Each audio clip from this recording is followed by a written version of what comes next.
देखिए, जहाँ तक ताल्लुक है कि आज लासीपुरा में मैं आया हूँ इंडस्ट्री स्टेट में। ऑनरेबल एमएलए हमारे मीर साहब यहाँ राजपुरा के, वो भी मेरे साथ आए हैं और यहाँ हमने टूर किया है लासीपुरा पूरे इंडस्ट्री स्टेट का। कोई सड़कें नई लगी हैं, कोई पुरानी हैं, और उसके बाद जो दरिया साथ में लासीपुरा के इंडस्ट्री स्टेट के साथ जो दरिया जाता है, उसकी माइनिंग, इलीगल माइनिंग भी मैंने देखी है।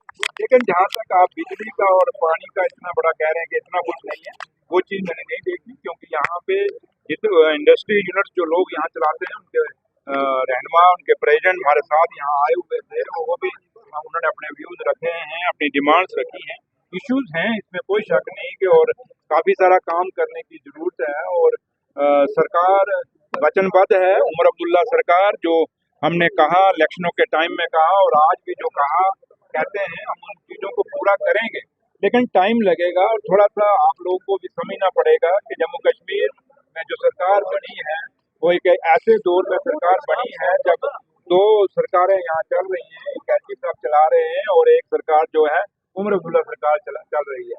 तो लिहाजा उसके बीच में थोड़े से डिफरेंसेस हैं, जिसके कारण लोगों का काम जितना होना चाहिए वो नहीं हो रहा। और सही मायने में लोगों का काम तभी हो सकता है जब जम्मू कश्मीर का वो खोया हुआ स्टेट का दर्जा वापस मिलेगा और जो स्पेशल स्टेटस हमसे छीना गया है उसको दोबारा बहाल किया गया, और सबसे पहले स्टेट का जो हमारा दर्जा है वो बहाल किया जाए। उसके बाद सरकार एक फ्रीली अपने फैसले लेती है। लेकिन फिर भी आज मैं कुछ चीजें पे, जैसे इन्होंने डिमांड की है कि रोड्स अंदर जो है इसकी खस्ता हाल है, मैंने एमडी सिडको सिकाप को कह दिया है कि इसके लिए आप मुझे बता दीजिए कितना पैसा लगेगा। और उसके साथ साथ यहाँ पे इन्होंने कहा कि ट्रक खड़े करने के लिए कोई ट्रक यार्ड नहीं है, तो उसके लिए मैंने कहा आप एडीसी साहब मेरे साथ थे, मैंने उनको कह दिया है कि आप जगह आइडेंटिफाई करें with the consent of honourable MLA Rajpura Mir साहब के साथ मिलकर। और उसके साथ साथ इनकी एक डिमांड थी कि लस्सीपुरा से सोहाम तक जो रोड है, जब ट्रक आते हैं बड़े जाम लग जाते हैं, बड़े बड़े ट्राले आते हैं, तो उसकी वाइडनिंग की जाए। उसके लिए मैंने चीफ इंजीनियर को कह दिया है कि वो एक डीपीआर सीआरएफ में बनाए। कोशिश हमारी ये रहेगी कि ये डीपीआर बना के हम दिल्ली भेजेंगे और उसके बाद वहाँ से जब सैंक्शन आती है तो उसमें काम करेंगे। तो लिहाजा हमारी जो और भी काफी सारे इनके इश्यूज थे, कुछ बैंक के था कि बैंक एक है, कुछ नेशनल लेवल का बैंक खुलना चाहिए, या कुछ और भी छोटी कोई बिजली की छोटी मोटी लो वोल्टेज का था, कहीं अनशेड्यूल्ड कट का इशू था, थोड़ा इन्होंने कहा। वो चीजें मैंने जहाँ जो कंसर्निंग डिपार्टमेंट था पीडीडी, मैंने उनके ऑफिसरान को कह दिया है, और पानी के लिए भी जो ऑफिसरान उनके आए हैं मैंने उनके लिए जल शक्ति डिपार्टमेंट। लिहाजा ओवरऑल नटशल यही है कि जो बातचीत हुई बड़ी अच्छी हुई और मैंने जो देखा। लेकिन एक चीज मैंने इनको कहा अपने डिपार्टमेंट को भी और एडीसी साहब को भी और जो इंडस्ट्री यूनिट है, कि यहाँ अगर हमने क्लाइमेट को बचाना है, पोल्यूशन को बचाना है, तो उसके लिए हमारी ये स्ट्रिप जो सड़कों के साथ साथ लगती है, फॉरेस्ट डिपार्टमेंट को कह के यहाँ पेड़ लगाए जाए ताकि ग्रीनरी हो, जिससे यहाँ पे जो पोल्यूशन हो रहा है इसको रोका जाए। और दूसरा, मैंने पोल्यूशन डिपार्टमेंट के जो ऑफिसर मेरे पास आए थे, मैंने उनको कहा कि सख्ती के साथ जितने भी यूनिट यहाँ लगे हैं, अगर वो पोल्यूशन फैला रहे हैं तो उन पर सख्त कार्रवाई की जाए। और दूसरा, दरियाओं में जो पानी जा रहा है गंदा फैक्ट्रीज का, उसके लिए भी मैंने कहा कि ये इंडस्ट्रीज जो ओनर हैं, ये उनकी जिम्मेवारी है कि अपने पानी को अंदर कोई प्लांट लगा के उसको कंट्रोल करे, और जो नहीं करेगा उसको हम कंट्रोल करें। आज जब ये बिल का नाम आया कि ये बिल पास होने जा रहा, कि इन्होंने रखा पेश किया है बीजेपी की सरकार ने दिल्ली में, तो मुझे ईस्ट इंडिया कंपनी याद आ गई।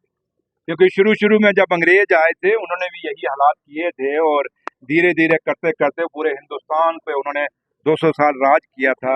अब पता नहीं, उन्होंने तो 200 साल का बंदोबस्त करके आए थे, और जिस तरीके के बिल ये ला रहे हैं कि 30 दिन अंदर करो मिनिस्टर को, 30 दिन चीफ मिनिस्टर को अंदर करो, उसके बाद सरकार गिरा दो, ये एक नया तरीका।